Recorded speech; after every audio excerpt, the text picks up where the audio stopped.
We are looking at definitions that you will need to do geometry.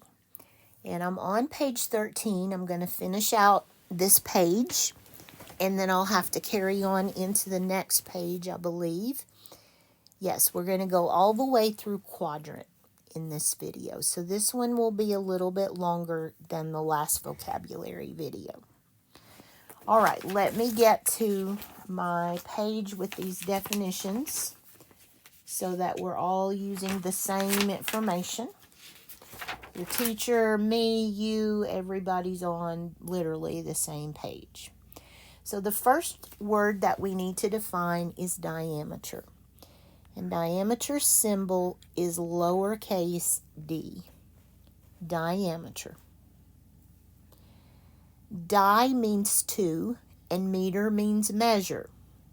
And here's the definition of diameter. It is the linear distance. Linear means in a line, a straight line.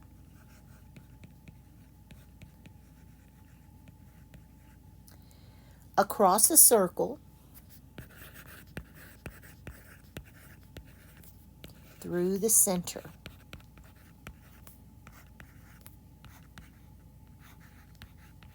And that is so important.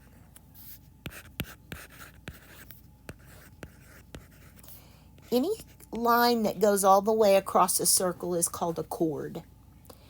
But a diameter is a special chord. And I'll show you why. Let's draw a circle. I should have given you one so you didn't have to draw it. A diameter goes through that center point. So it has to transect the center point. Goes all the way across the circle through the center. And let me back off and I'll write the word diameter. I'm also going to highlight that line for you because as we look at a circle, we're going to look at different elements of a circle. This is diameter. And there's a little formula that I want you to note as well. Diameter is always equal to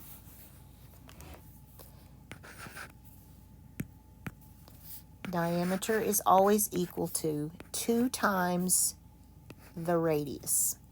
And radius is our next word. Radius is labeled with a small r. And radius is the distance. Let's say the linear distance. It's in a line.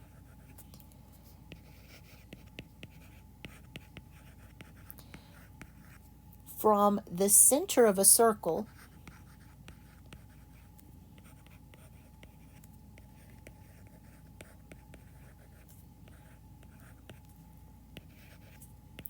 to any point on the circle.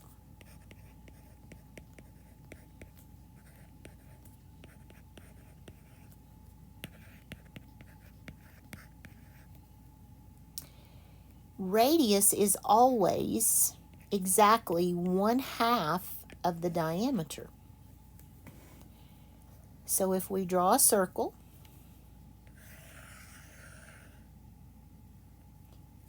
ooh, that didn't work.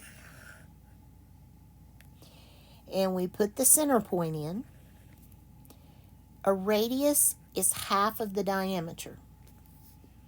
And it can go in any direction, just like a diameter can go in any direction. These are R, R, R. 1 is a radius. More than 1, I've drawn 3 here, are radii. Just a little bit of grammar there. But a radius is 1/2 of a diameter. So let me put in radius. Each of these is a radius. And there you could see the other half to get a diameter. Radius is 1/2 the diameter. Anytime you're working with circles, you need to know which one you need. Is it radius or diameter that you need? Circumference is going to be noted by a capital C. This pen is driving me nuts. Circumference is capital C, and it is defined as the linear distance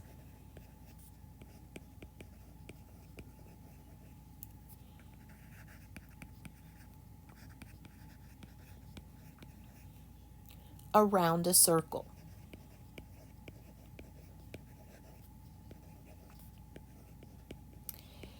And there are two formulae that you need to know for circumference. You can choose the one you want.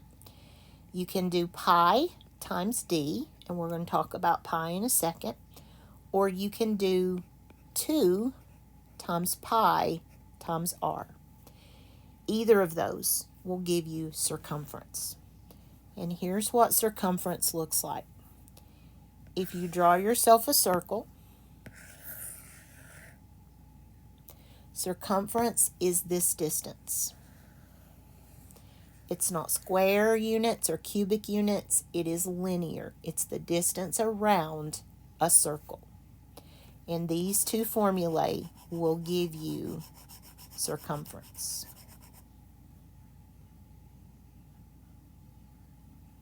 Okay, let's turn to page 14 and we'll look at area. Area is capital A in geometry, and it is defined as the number of square units, not linear, the number of square units. And units can be feet, inches, centimeters, meters, miles, whatever. Units can be any of those. Needed to cover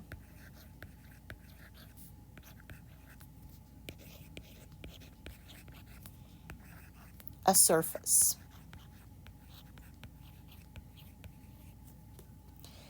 And the area of a circle is pi times the radius to the second power. That's the formula that we're going to be using with circles. Okay. But to show you what area means, I'm going to draw, and I want you to do this too, draw yourself a rectangle as best you can. It doesn't have to be perfect. Cut it in half long ways. Cut it in half this way. And then cut each of those in half again. And pretend that those are squares. I should have drawn this for you. So if I look at this rectangle, how many units long is it? Well, it's 1, 2, 3, 4 units this way. And it's 2 units this way. So how many square units are needed to cover the space? The area of this rectangle is 8 square units. And I know this is not a circle, but a circle's a lot harder to square off. Area is 8 square units. Area is always found by multiplying.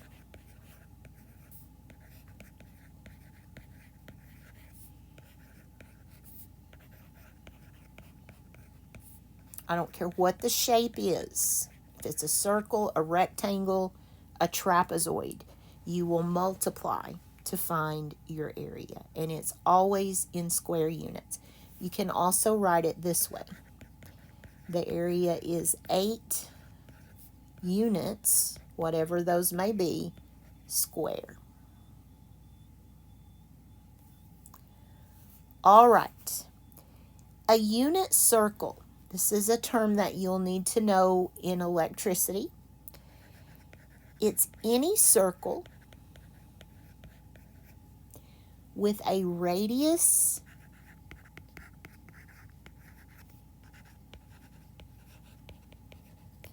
of exactly 1 unit.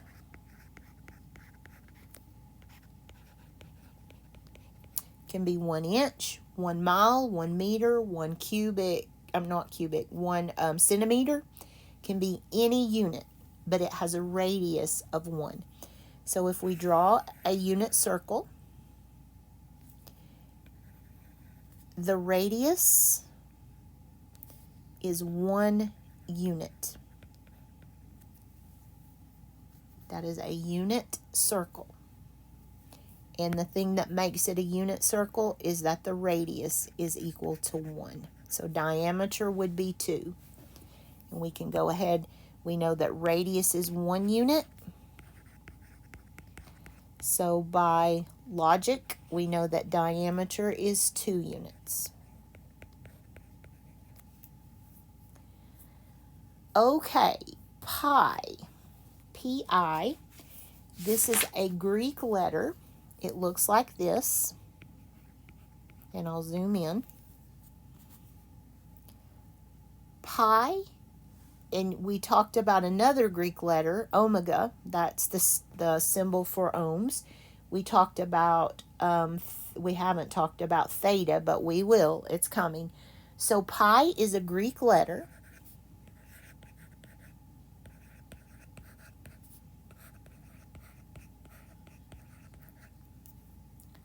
Used as a mathematical constant, meaning its value never changes.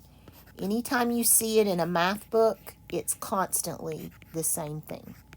It's a letter, which makes you think it's a variable, but it is a mathematical constant.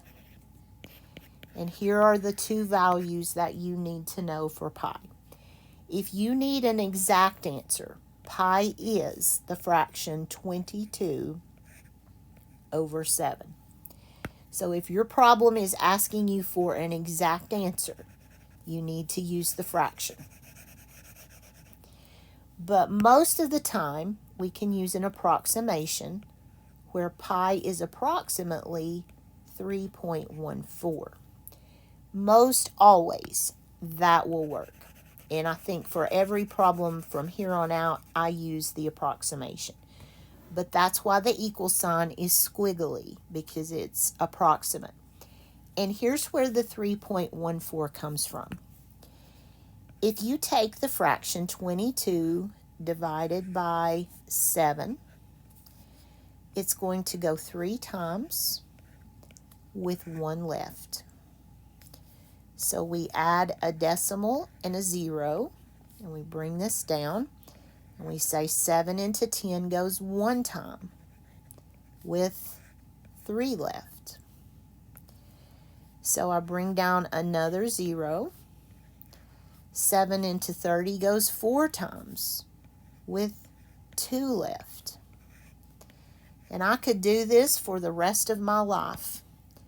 And if I didn't make a mistake, it would never, ever end. 2 times 14, it will go on forever. So we just round it. We say that pi is approximately 3.14, and that's usually good enough. If not, you will be told otherwise. In most cases, it will say use 22 over 7 if they want you to do that. Okay, concentric circles. First of all, I want to tell you about the origin of the word concentric. This is one of those root words. Centric means center. Con means with. So concentric circles are with center. 2 or more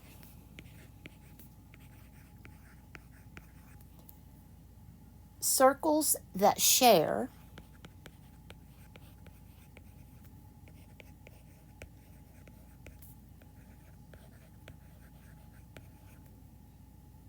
the same center point.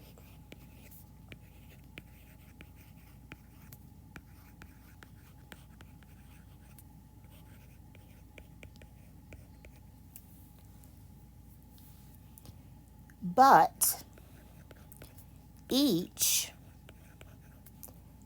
has a different radius. And I'm going to show you a visual to help you understand that. And you can pause the video anytime you need to. And I tell you what, I'm going to shrink this picture up just a hair. Well, I said I was. Nope, we don't want to enable handwriting. That's what I'm doing. Resize. There we go.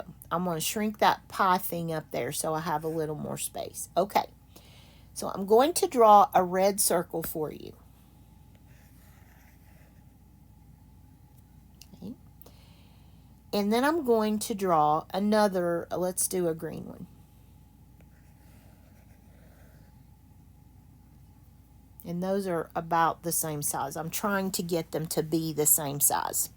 In fact, let me do this. I'm going to draw another red circle for you.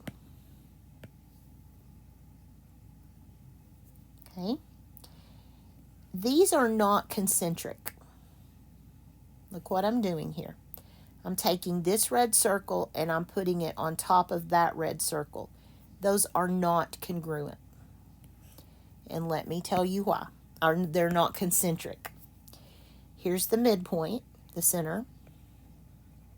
So let's see if we can do that again. So we're going to line up the center point. Those are not concentric. Why? What is missing that makes them concentric? Here's this one, and here's this one. Oh, I can't win for losing. Those are congruent. The radii are the same. Concentric has to have a different radius. So let me take this one away and I'll draw you a concentric one. Here comes a circle. Let me try this. The key is getting a perfect circle. Okay, there's the center point. And I'm going to bring this circle on top of this one. Line up the center point. Those are concentric because the radius on the green one is not the same as the radius on the red one. The green has its own radius and the red has its own radius. So let me do one more. Let me put a blue one in. And I'm going to go big on this one. So there's the center point. Now I can get those center points to line up. But the radius on that blue one takes in the red one and the green one and then some. So the definition of concentric or with center circles: two or more circles that share the same center point but each has a different radius. Concentric circles. And our last term for this video is quadrant. There is no abbreviation. A quadrant is one of the four equal sections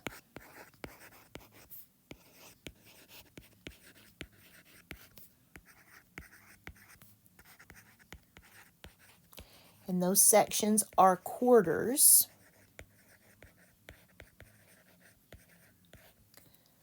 of a circle.